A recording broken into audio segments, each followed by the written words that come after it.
Okay, my second question, or part two I should say. Multiple students have asked me how great players currently and in the years past squared their hips at address without knowledge of tape on the fingers and the right balance express, etc., etc. I am referring to players like Sam Snead. If their hands don't hang the same, how do they get their hips square and hands hanging the same? Great question. You know, and I've asked this, as we move through these exercises in Dr. Job's lab, late 90s and early 2000s, he had an exercise that he gave patients to keep them out of surgery, to avoid back surgery. It worked if they did the exercise. So we tested that. It was a dead bug on the back, and it squared the hips for a while. From that point on, we began to do all kinds of exercises. And from that time till about 2022, and almost 23, kept saying, well, you know, this is great. We know the right balance express cleans up a lot, but how do these players play? So I'm going to show you now what observations have been made. Anytime I use the term observation, we haven't done enough research to call it research. Research for me is demonstrating in 40 plus players. So if you take out a club, I'm going to show you from the side. I've taken the tape off my hands, my core is disrupted. So you can see where I am. Now, what we found in 2016-17, you may have seen the videos, the Wright bomb, B-O-M, balance optimization move. Blake Isaacson gave us the name for it. So the Wright bomb simply was getting to address, rolling the shoulders, and as we rolled the shoulders forward, you can see how my hips just squared up. So the Wright bomb, and with a putter it was just the opposite. Pinch the shoulder blades, and we basically then we could get the hips square. Let me show you that while I'm talking about it. Because we know from this move that the putting stroke is made from the back. So if I get set here with a putter, roll the shoulders, it does nothing. But if I bring the club up here, notice my hips, pinch my shoulder blades together and relax, my hips square up. So the putting stroke is coming out of the back. Not only that, we noticed, if you can see it here, notice how, I'm just gripping this putter. Notice how open it looks. That's because my hips are rotated. So if I pinch my shoulder blades, all of a sudden that putter face squares up. There was the putting bomb, putting balance optimization move, and then we had the full swing, which was rolling the shoulders forward. That took a while to figure out. There's a video showing all of that. But it still doesn't tell me, it gave me a hint as to how Faldo played. Because when you look at Nick Faldo, back to his book on winning golf, I mean, for years what we taught, get that spine angle straight, okay? We're gonna lock out the knees, bend forward and add knee flex, and look where I go, okay? And I ground the club, my hips are wide open. But if I set up, Nick Faldo's just the opposite. He had rolled shoulders at address. So if I set up, it's a modification of the bomb, and I roll I don't have to make a big move. I just set what we called in those days bad posture. And now look at my hips. Totally square. Raise one foot, and they're going to rotate again. Again, roll the shoulders, the hips squared up. The other interesting thing that happens now, hips are rotated, roll the shoulders, bad posture for me, stand tall, and look how my hands hang. My hands also hang exactly the same now. They don't have one internal. Raise one foot, my left hand immediately turned in. So that's how Faldo found it. However, watch my trail hip. I'm going to make that move roll the shoulders, but that trail hip is still higher. So it's only correcting the rotational plane, not correcting, this is coronal, this is sagittal. So anything that moves, so the shoulders and hips movement, that's on the frontal or coronal plane. Movement this way, walking, running, forward or back. I can even do exercise, curls. That's on what's called the sagittal plane. So it's the movements I'm going to show you are only correcting the rotational plane. So let's see who we have. That was Faldo. I know we have Sam Snead, one of my favorite players. I had the good fortune of caddying for Sandra Palmer in probably 94, 95, and she was paired with Sam Snead in a 9-hole skins game, $3,000 a hole. I was her caddy, and they were paired with Susie McNamara and Tommy Bolt. Tommy Bolt was like watching a ballet. So watching his movement and looking back and knowing after watching Sam for so long, I began to realize, I noted in those days that Sam had one initial move. Hips are open, but watch this trail knee. So his first move, you can see my hips just swing to square. His movement at address and my hips. So what he talked about, he had a video from 1975 for the senior golfer. He talked about in that, Sam's a mid-court player, that he would make this move and then start everything back together. So that together says an awful lot about the core zone. He was a mid-core player. And when we get into the mid-core, we have an entire chapter on mid-core. You'll see a video of Sam and how he described how he started his golf swing. So that was Sam. Sam would kick, and I had a friend I played with, and his was very dramatic. Good player. And I could not understand how he could go this way and still hit the ball great. I used to tease him. He had a lot of movement in that lower body. Well, Sam didn't have a lot of movement. His legs stayed very solid. Here, hips squared, and then he'd start everything back together. So that's Sam Snead. Nick Faldo you've seen. Bobby Smith. Bobby, student of mine in the 90s, played the regular tour, the senior tour, played in Japan. Helped me out a lot in terms of beginning to understand biomechanics. And Bob was actually one of our subjects in the biomechanics lab, in Dr. Job's lab in the original study.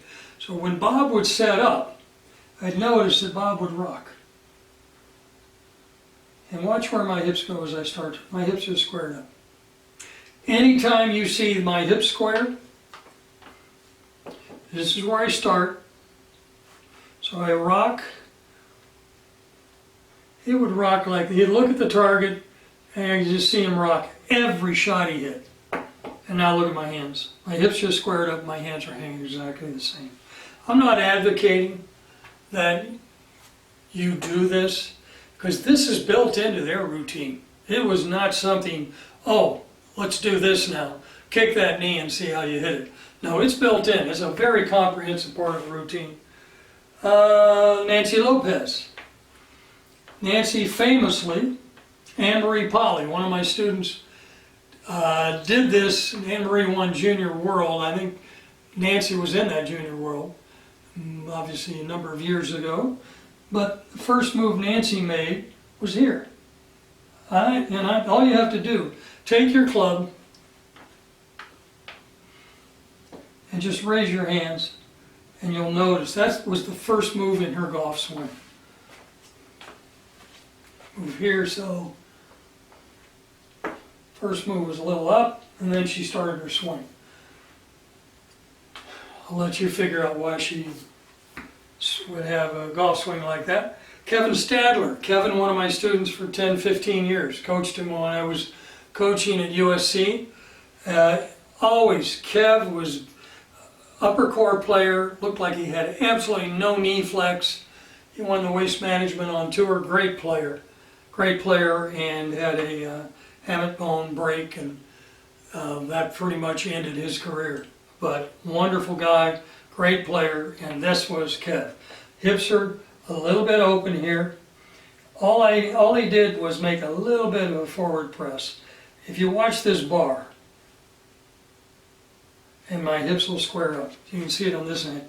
So it appears that any subtle movement, rocking, posture, hands rise, all of those factors.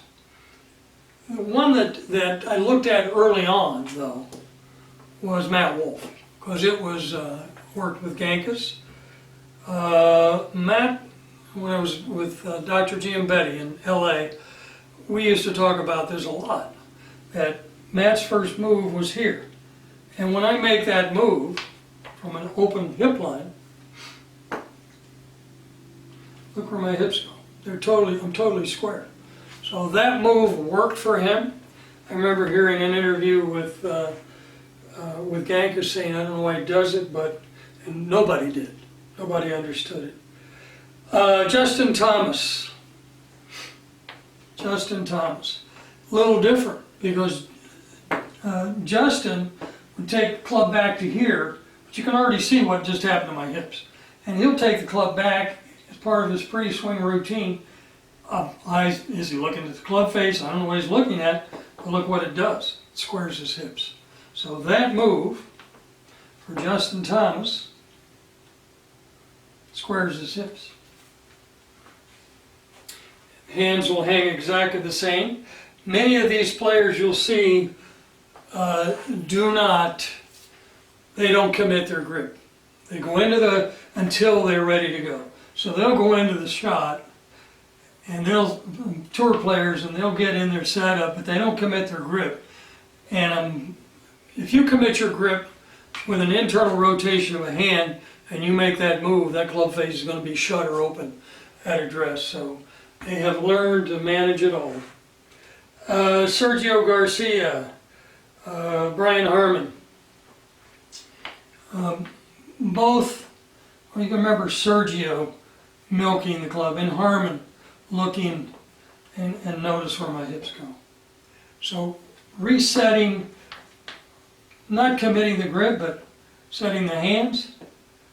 And here, Patrick Cantlay, watching Patrick in the U.S. Open last month. And Patrick was just moving, balancing, just a little bit, not as exaggerated as Bobby Smith was, but he stayed active. I was told in the 80s, keep moving, don't get static. And when you don't get static and you have these moves, probability of squaring your hips is much higher. Now, I got involved in golf. The PGA, started my apprenticeship in the 80s. And during that time, my first book was all mental, Mind Under Par. And I was interested in vision, still am by the way, because balance and vision are tied intimately together. But I sat, would watch majors in particular, and understand, I wanted to know how much visual contact do players have with the target, because that's what I teach, target focus, target image, ball flight image. Once you have balance, it's simple to go there. So I would watch European players, Olafable, a great example, that when they would get set, their eyes were like this. They would look twice as many times, watch what just happened to my hips, just rotating my eyes to look at that target, but they would look twice as many times at the target. I literally counted, and it's basically what I still do to this day, is gather data and then understand what does that mean. But so we look, all you have to do is look. Yeah, I'm not moving my feet, all I'm doing is looking. So I keep looking, but Olafable, I don't have those data. I mean, I have them somewhere in a box stored away, but I would say a good 10 to 12 times looking at target before making the swing. And you'd see U.S. players were much more mechanical.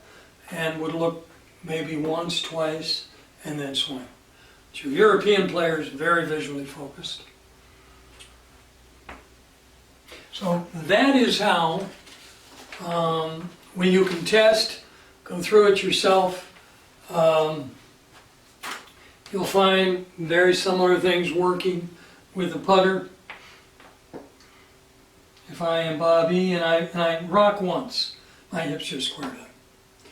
If I move my feet after I rock, they're going to open again. But if I simply rock once, everything just squared up. And that is going to impact paths. So I'm not saying rock, but anything you can, well, what you can do is get to address here, pinch the shoulders, and you can see, which is what I taught for a number of years. The videos on this were made in, I think we stumbled onto it in 2016 or 17. Jay Edwards and I were working together. A wonderful young man, dear friend, helped me out so much, but we actually shot the videos for the right bomb, full swing, and the putter. So, but that's how great players found it.